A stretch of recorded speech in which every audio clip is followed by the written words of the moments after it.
नमस्कार, बॉट्स पर आपका स्वागत है। आज की बड़ी खबरों के लिए बने रहिए हमारे साथ।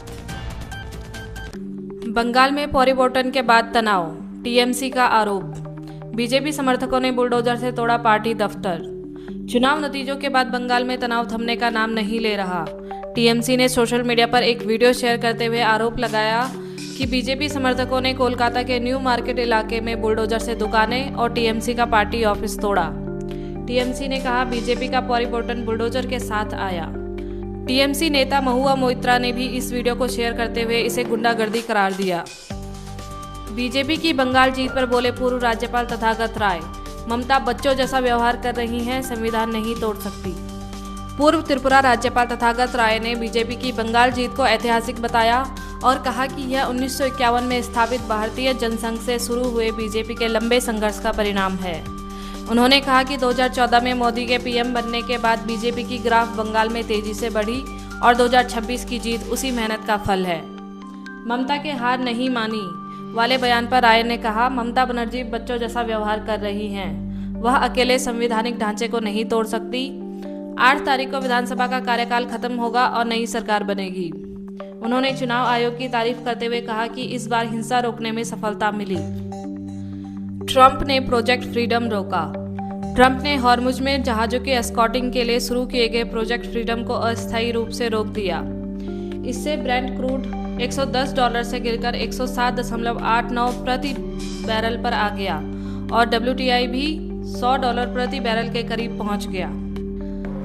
5 सत्रों में ब्रेंट 8.58% गिर चुका है। ट्रंप ने कहा, यूएस ईरान शांति समझौते पर बड़ी प्रगति हुई है। यूएस विदेश मंत्री मार्को रूबियो ने बताया कि ऑपरेशन इपिक फरी अपने लक्ष्य हासिल कर चुका है। इटली की पीएम मेलोनी ने एआई डीप फेक के खिलाफ उठाई आवाज, शेयर करने से पहले सोचे। इटली की प्रधानमंत्री जॉर्जिया मेलोनी ने एक्स पर पोस्ट करते हुए कहा कि एआई से बनाई गई उनकी फर्जी तस्वीरें वायरल हो रही हैं। उन्होंने चेताया कि डीप फेक एक खतरनाक हथियार है जो किसी को भी धोखा दे सकता है। उन्होंने लोगों से अपील की, विश्वास करने से पहले जांचें, शेयर करने से पहले सोचें। इटली अब एआई दुरुपयोग के खिलाफ सख्त कानून बनाने की दिशा में काम कर रहा है। थॉमस कप से ब्रॉन्ज जीतकर लौटे भारतीय खिलाड़ी, एयरपोर्ट पर कोई नहीं मिला। थॉमस कप में ब्रॉन्ज मेडल जीतकर लौटे भारतीय बैडमिंटन खिलाड़ी सात्विक साईराज, रंकी रेड्डी, चिराग शेट्टी, लक्ष्य सेन और किदाम्बी श्रीकांत एयरपोर्ट पर पूरी तरह अनदेखे रह गए। सात्विक ने कहा, जर्मनी से हैदराबाद की 7 घंटे की फ्लाइट में एक भी इंसान ने नहीं पूछा कि हम कौन हैं। सब आईपीएल और राजनीति में व्यस्त थे। अगर यही हाल रहा तो मैं अपने बच्चे को बैडमिंटन नहीं खिलाऊंगा। भोजशाला केस में एएसआई का बड़ा दावा, विवादित ढांचा पूर्व मंदिरों के अवशेषों से बना है। भारतीय पुरातत्व सर्वेक्षण ने मध्य प्रदेश हाईकोर्ट को बताया कि भोजशाला मंदिर कमाल मौला मस्जिद परिसर में परमार काल का एक विशाल ढांचा पहले से मौजूद था और मौजूदा ढांचा उन्हीं मंदिरों के अवशेषों से बनाया गया है। 98 दिन के वैज्ञानिक सर्वेक्षण और 2000 पन्नों की रिपोर्ट के आधार पर एएसआई ने बताया कि स्तंभ, शिलालेख और मूर्तियां मूल रूप से मंदिर संरचनाओं का हिस्सा थी। बॉम्बे हाईकोर्ट ने एमसीओ-सीए केस में अवैध हिरासत पर जताई नाराजगी, 2.5 साल बाद 2 आरोपियों को जमानत। बॉम्बे हाईकोर्ट ने 28 अप्रैल के अपने आदेश में कल्याण एमसीओ-सीए केस में 2 आरोपियों तालिब राजू अली ईरानी और सावर सैयद ईरानी को करीब 2.5 साल की न्यायिक हिरासत के बाद जमानत दी।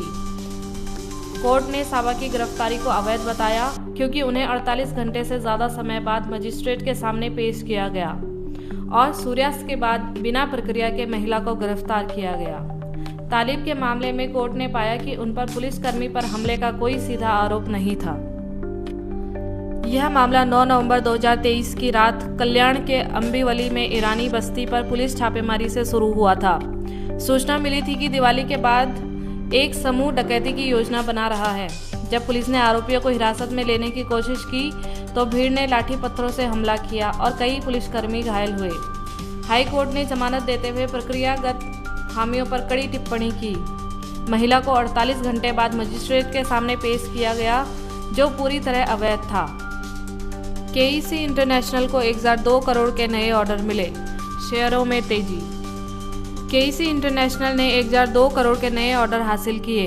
इनमें transmission and distribution, renewable energy, transportation और केबल व कंडक्टर सेगमेंट शामिल हैं। टीएनडी में पश्चिम भारत में 500 किलोवाट एचवीडीसी ट्रांसमिशन लाइन, पूर्वी भारत में 132 किलोवाट केबलिंग और अमेरिका में टावर व पोल सप्लाई के ऑर्डर मिले। सेंसेक्स 500 अंक उछला, निफ्टी 24,100 के पार। तेल में गिरावट और एशियाई बाजारों से मिला सहारा।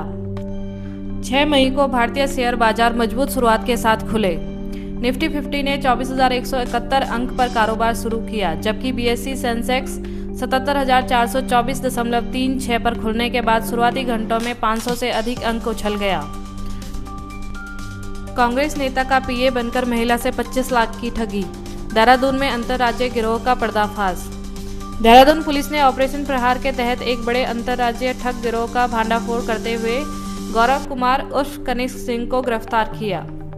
आरोपी खुद को कांग्रेस के एक बड़े नेता का निजी सचिव बताकर नेताओं और जनप्रतिनिधियों से ठगी करता था। उसने पीड़िता भावना पांडे से 25 लाख रुपए हड़प लिए। जांच में राजस्थान और बिहार में भी करोड़ों की ठगी का खुलासा हुआ। उत्तराखंड बीजेपी के 8 विधायकों की उम्मीदवारी खतरे में।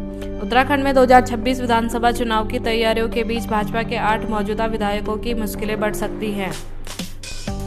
पार्टी द्वारा कराए गए 2 अलग अलग आंतरिक सर्वेक्षणों में ये विधायक जमीनी स्तर पर कमजोर पाए गए। इन सर्वेक्षणों में जनता की राय और विधायक के क्षेत्र में विकास कार्यों की समीक्षा की गई। माना जा रहा है कि पार्टी ऐसे विधायकों का टिकट काट सकती है और नए चेहरों को मौका दे सकती है।